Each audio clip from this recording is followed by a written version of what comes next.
Welcome to the Real Estate Syndication Show. Whether you are a seasoned investor or building a new real estate business, this is the show for you. Whitney Sewell talks to top experts in the business. Our goal is to help you master real estate syndication. And now your host, Whitney Sewell. This is your daily real estate syndication show. I'm your host, Whitney Sewell. Today our guest is Eddie Wilson. Thanks for being on the show, Eddie. Glad to be here with you, Whitney. Eddie graduated from the Ohio School of Broadcasting with a degree in broadcast sales and marketing. Now the CEO of the Affinity Worldwide Corporation and Think Realty, and speaks around the country, including many well-known universities. An accomplished real estate investor with a profitable portfolio spanning multiple markets and property types. Eddie, thanks again for your time, and I know the value you're going to provide the listeners. But start us out by telling us a little bit about yourself and how you got started in real estate. Sure. Yeah. So I had a fairly successful career in television and radio, and had a pretty big exit, and was in my mid to late 20s and really just didn't want to waste it. And so come from a long line of real estate investors. My grandfather's got a couple hundred units. My dad's got a couple hundred units, so it just seemed like a natural path for me. And so I began investing in real estate. And really kind of started in Chicago. I kind of semi-retired, but then started in the Chicago area, a little bit in Ohio, and then Chicago, and really was flipping a ton of properties, and just got to the place where I really wasn't happy with it, and it was just kind of turning properties like crazy. I think the 1 year we did about 100 properties where we purchased, flipped, sold, and we had a whole team, acquisitions team, and I built a business, and just it got old. And so I'd started this nonprofit that I was really excited about, and it was going great. And I was semi-retired, but doing that and doing real estate, and really, got to a place where I'd built my nonprofit so large that I really needed to sustain it with more than what I had. And so even though I was in a place where I could self-sustain for the rest of my life and have what we needed for our kids and our lifestyle, really the nonprofit I built needed more resources. And so that's when I decided to really get back into real estate investing and go hard after it. But honestly, I really just didn't want to deal with the asset anymore. I've got some rentals, and I've got quite a few rentals, but I just wanted to get into a place where I was doing more passive deals. Like, I believed in the asset of real estate, but wanted to figure out a more passive route. Honestly, I heard down in your area, Lifestyles Unlimited. I sat and listened to, I think, a podcast by them, and they were talking about syndicating real estate deals and big multifamily. And I always felt like multifamily was probably out of my reach, because in my mind, you got to have $8-10 million to get involved. And so I kind of avoided it for a long time, because I felt like maybe I just was unqualified. I felt like that was for the big boys, and I just did, lots of single family deals. And so it wasn't until later on. So interesting enough, I was trying to find other investment opportunities. So I ended up investing with Affinity Worldwide, which we're a very large insurance company that insures we're the largest, I believe one of the largest residential investment property insurance firms out there. And so I invested with this company, and long story short, ended up running all of this and starting Think Realty, and we've got 80 some companies here. But I was still trying to find a way to get these passive dollars I had, these investment dollars I had to keep working for me without getting back into flipping houses, or, I just wanted to be a passive. And so a guy called me and said, he said, we met at a conference. You and I talked, and you said, you want to put your money to work. And he said, he kind of pre-qualified me in the whole deal. And I really didn't know what he was doing, because I just wasn't experienced in that. And this is probably 5 or 6 years ago now.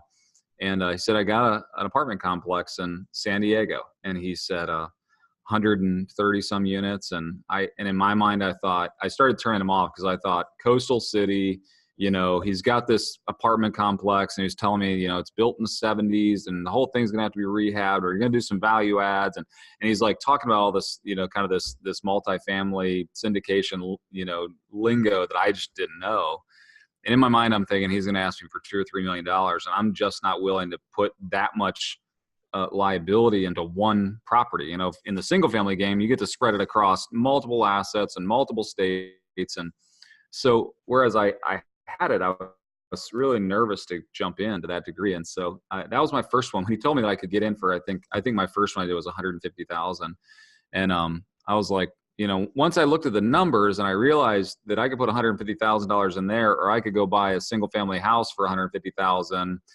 And, it just all of a sudden it just all clicked and it all made sense to me. And I was like, okay, that's the route I'm going, because, my risk is spread across multiple investors on, an asset that's got 130 potential doors versus this one rental unit I'm about to buy for 150,000, And once I understood the risk versus the reward, it was a no-brainer for me. And so I've been in, multiple multifamily syndications. I'm looking for hospitality syndications right now.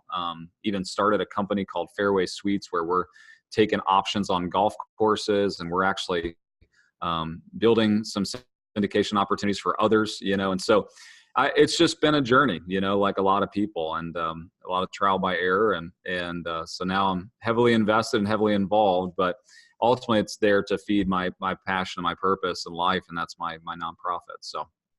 Nice.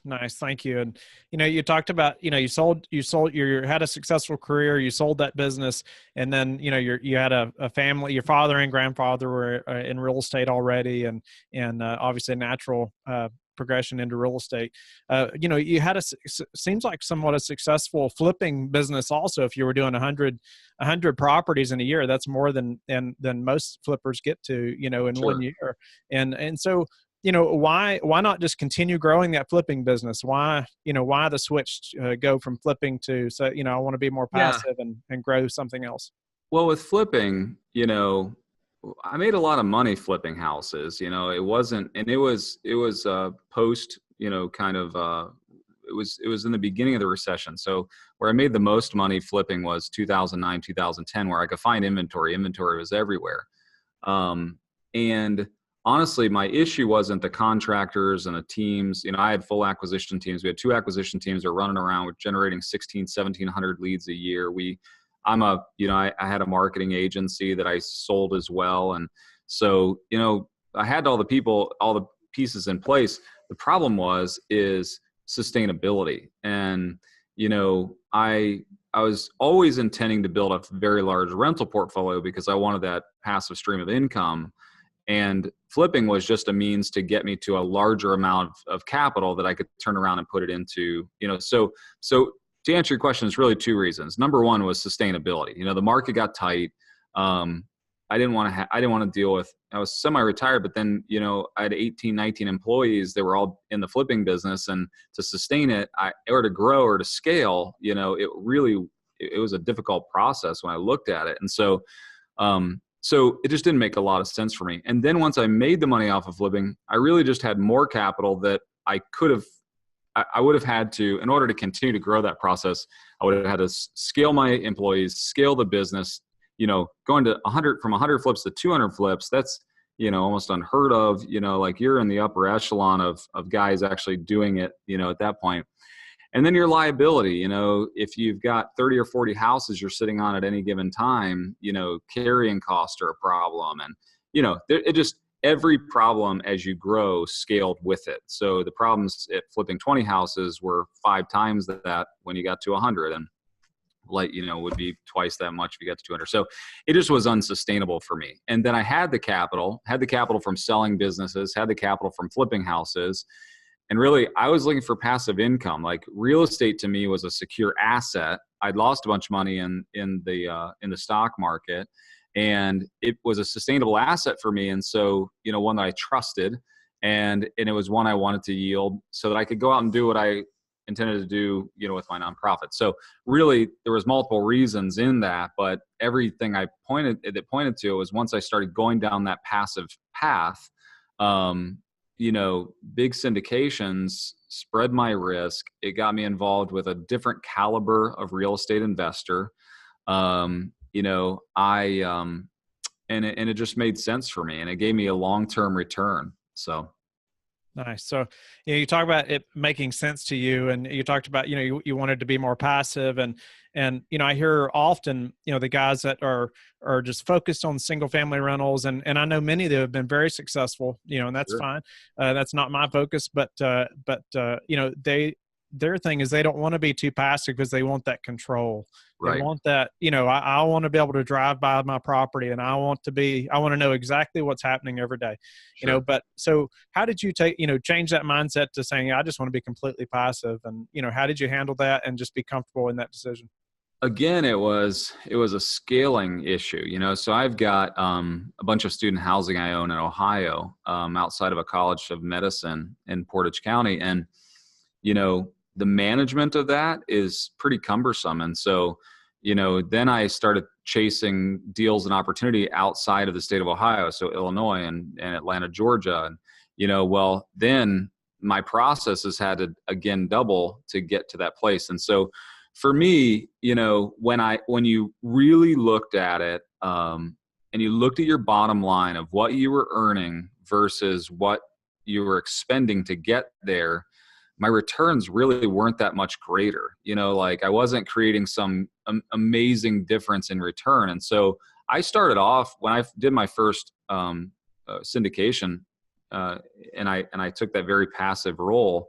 It was an easier process. They sent me, monthly reporting.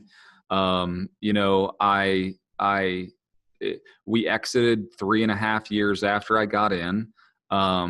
It was a great experience. Like I refinanced out we refinanced out my original investment, I think within the first 2 years, and then we exited in 3.5 years. I mean, it was just the picture perfect multifamily syndication deal. And from that point I was hooked, because then it was looking at PPMs, and making decisions and talking to people I trusted, and then doing it that way.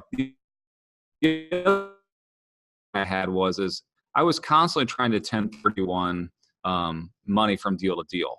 And in the single family space, when you're trying to go larger, every time you sell one, you're looking for the bigger deal and you're looking for the timing of the deal.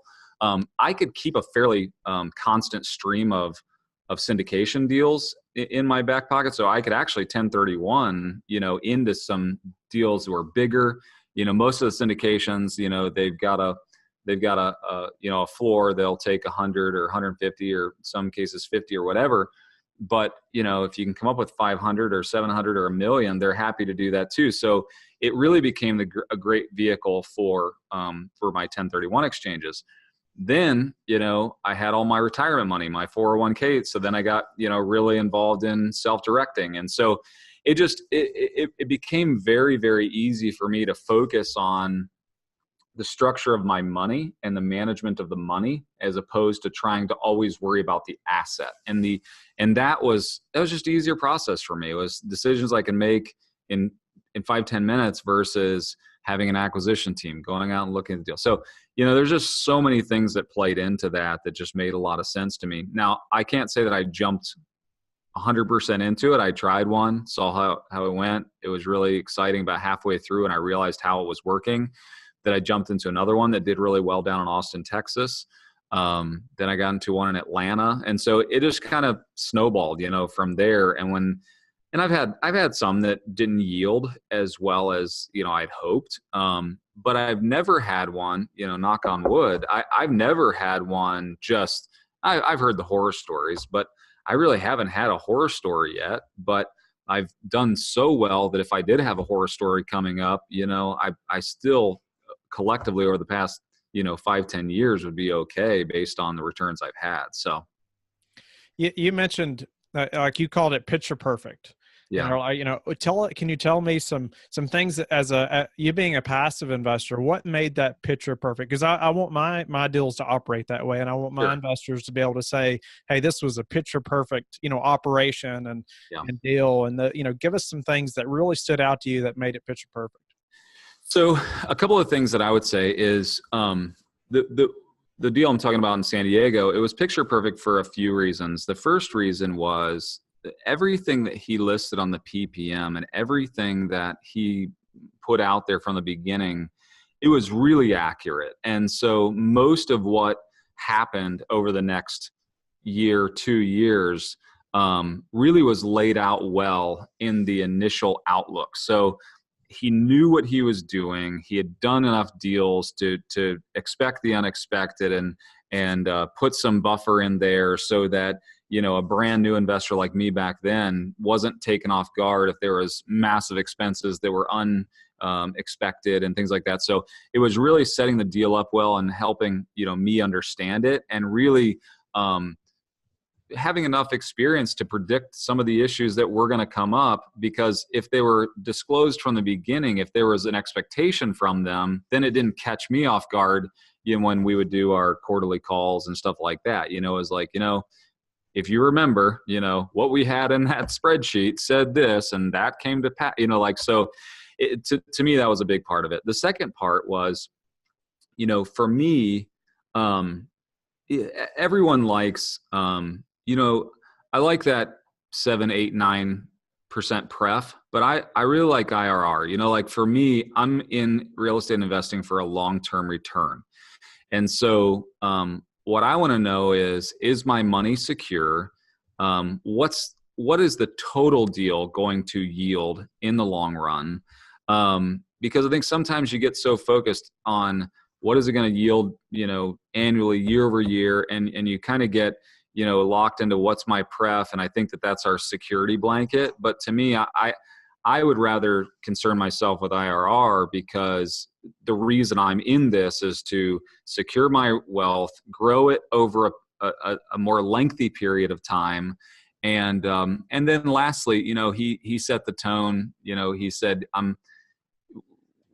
you're think of your money being invested in this project for 4 to 5 years, and so when he set that expectation, and then, really the rehab, we rehabbed, or he rehabbed. I was the passive, right? So they did all the work. I just got to sit there and watch it. They rehabbed about 120 of the 130 units, just as how the deal worked out.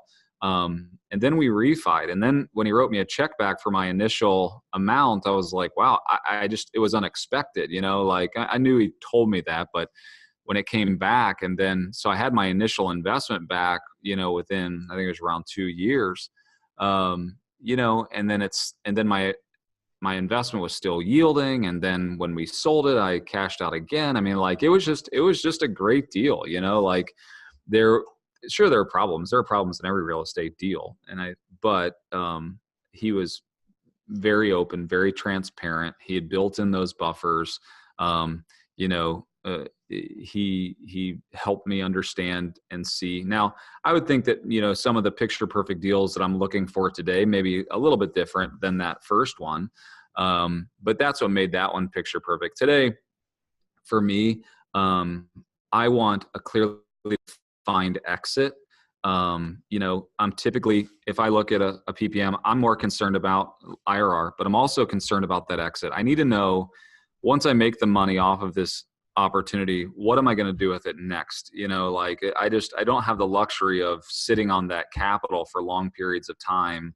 And so I want to know what that window is. I want to be fairly, I need that window to be fairly tight so that I understand what I'm going to do with it. I'm not going to take that capital out and just go have fun with it. I'm going to put it into something else that's going to yield. And, so that makes the deal picture perfect for me today. A lot of the things that were part of the first deal, but then really it's helping me understand clearly what that exit strategy is and what that's going to look like. And if you could predict what a 6-month timeline of when that's going to happen, then it really sets me up for, my 5 to 10 year plan that I'm working. So nice.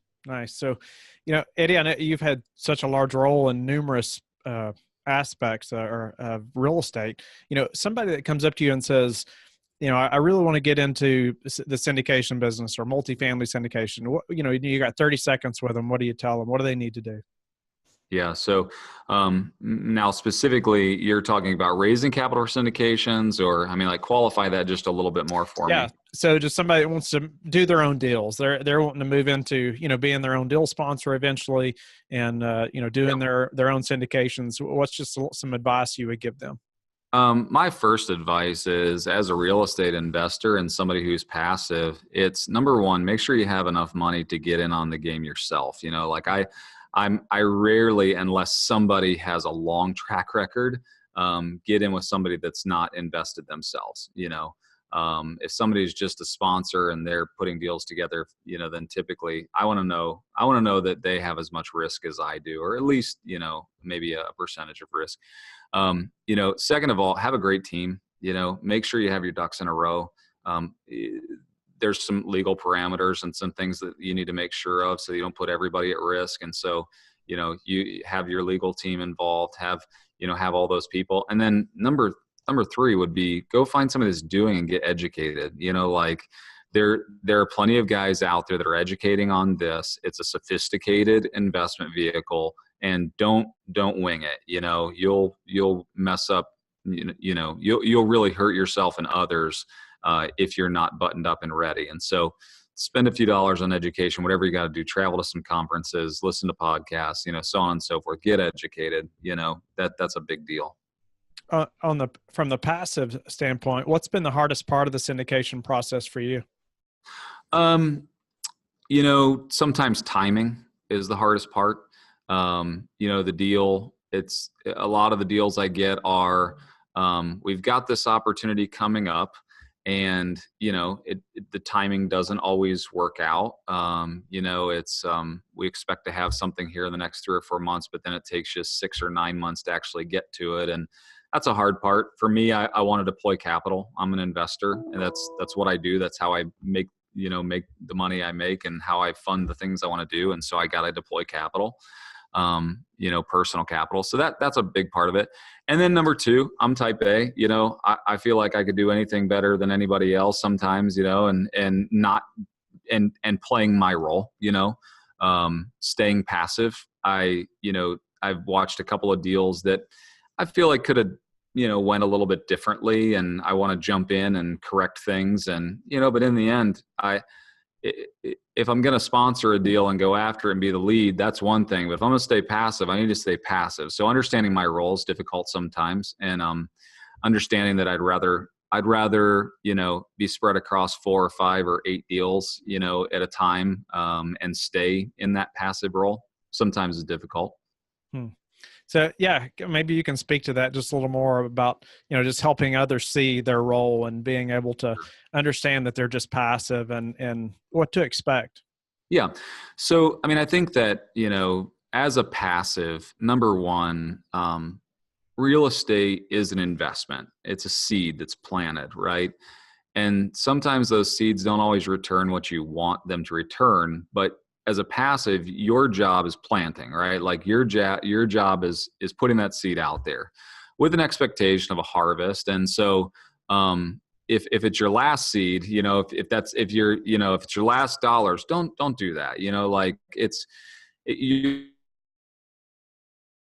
off getting into a smaller deal, and if being in a deal that lasts too long, or takes a little while, or takes a little bit of a different approach than what you expected, is going to stress you out and put you under massive stress, then don't do it, right? Like passive investing is probably not for you. If it's your last dollar, then put the onus on you to succeed, but if you're at a place where you've got enough seed capital where you could begin to grow that, then play the role of that, and that is understanding, specifically that my role here is to constantly place my dollars in the deals that I believe in. And then once I do that, I'm off to find the next deal I believe in, and if I stay focused on the next deal that I'm going to invest in, opposed to the deal that I'm currently in, it really makes a radical difference for me. Most people will invest as a passive, and then they want to watch it. They wait for a monthly report. They want to call in. They jump in and ask all the questions.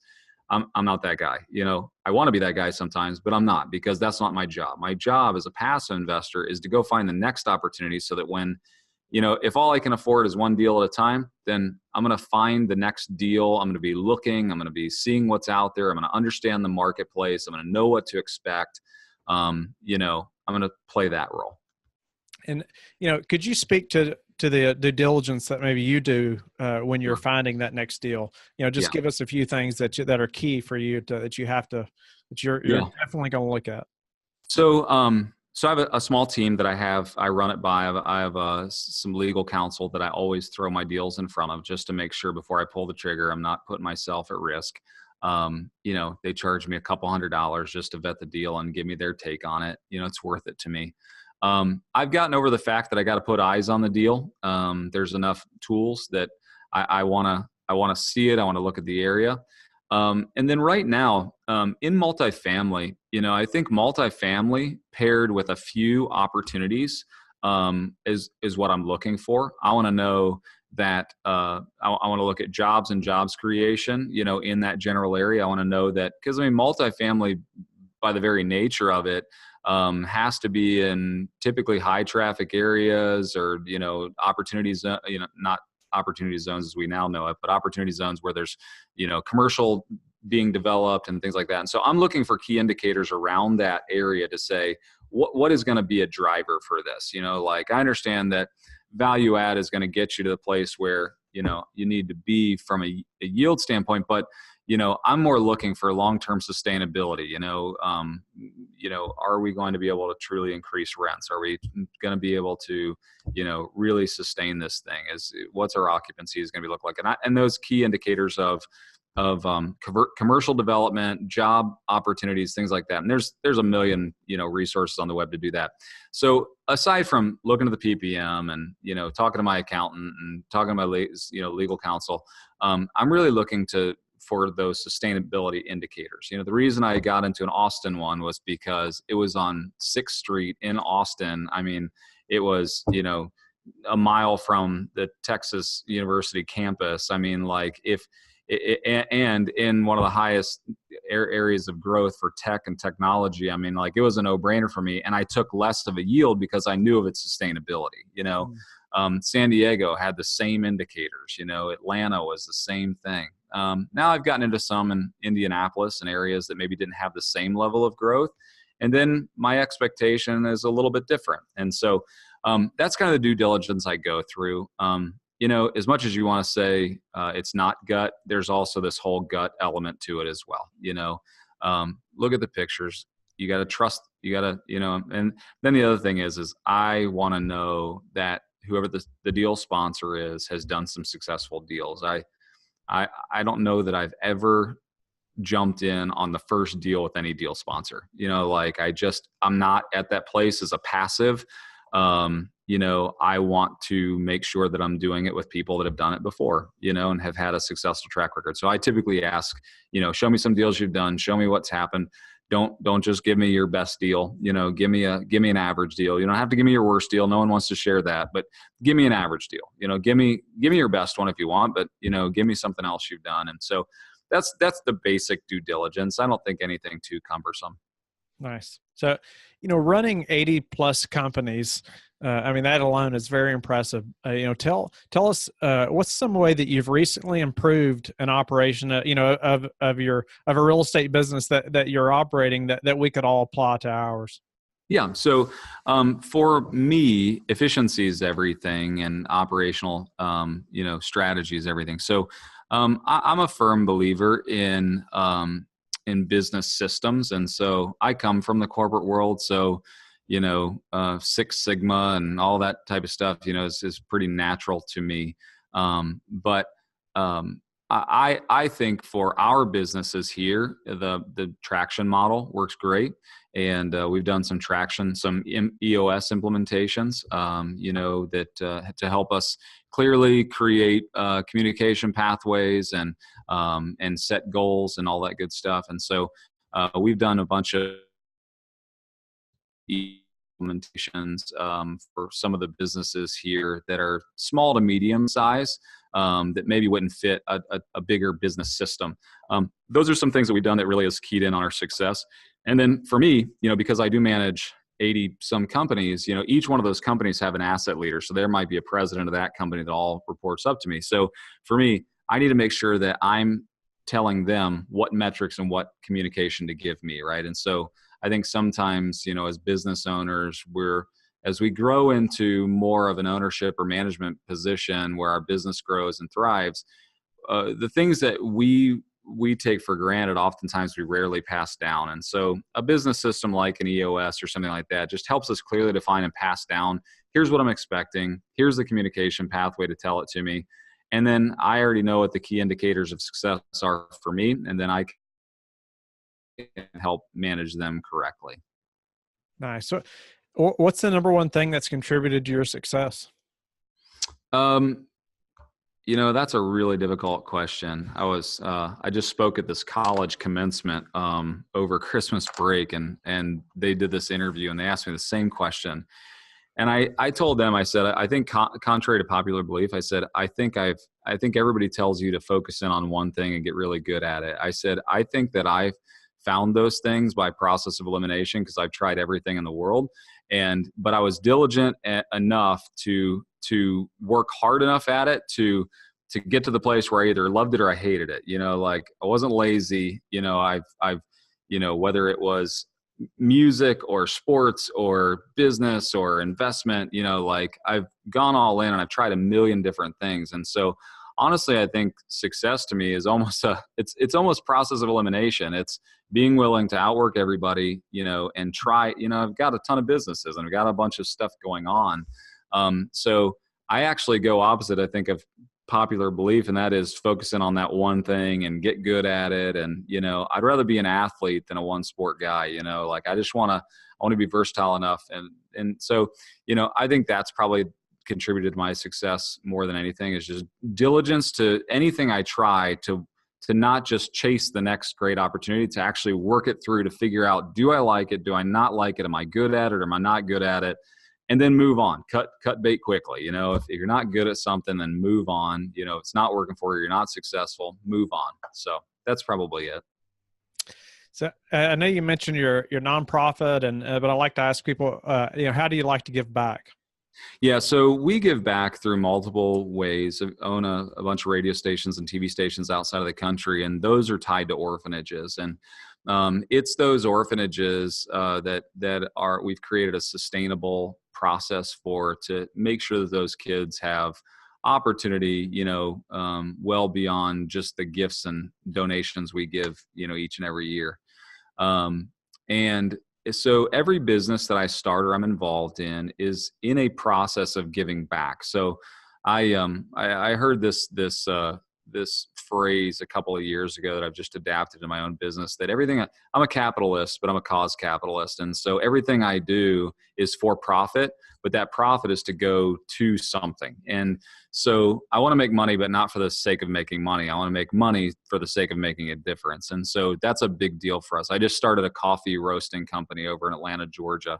The name of it's Because Coffee. Like, we roast coffee because we want to support an additional cause. It's like everything I do I want it to be tied to making a difference. I don't want to just chase wealth to chase wealth. I want to chase wealth to make a difference. And so, so that's how we give back. A lot of trips around the world. We're in 105 countries in various ways, and lots of orphanages and feeding centers and educational centers. So that's how we give back. Wow. So, Eddie, you've been a great guest. I really appreciate the content and the value you've provided to the listeners. Would you tell them, what you're excited about now, maybe anything that's coming up, tell them about Think Realty, how they can learn more about you, and there may be an event that's coming up or anything like that? Sure. Yeah. Think Realty is one of the companies that was my baby and kind of brainchild from 2.5 years ago. And Think Realty is really just there to support real estate investors. We're a media platform. We have a big magazine that goes out around the country, and radio shows and conferences and stuff like that. But it's really built to aggregate the real estate investor and support them. It's just that media platform. We've got an upcoming conference in Dallas, Texas in February, and we've got conferences in DC and Irvine, California, and Atlanta, Georgia this year. But you can go to thinkrealty.com and find out, information about the conferences, or get a magazine, or listen to the radio show. Great. Thank you so much, Eddie. I hope the listeners will reach out to you or learn more about Think Realty, and I hope that they will go to LifeBridge Capital and connect with me, and also go to our Facebook group so we can all learn from experts like Eddie and network and grow our businesses together. and we will talk to each of you tomorrow. Thank you for listening to the Real Estate Syndication Show, brought to you by LifeBridge Capital. LifeBridge Capital works with investors nationwide to invest in real estate, while also donating 50% of its profits to assist parents who are committing to adoption. LifeBridge Capital, making a difference, one investor and one child at a time. Connect online at www.lifebridgecapital.com for free material and videos to further your success.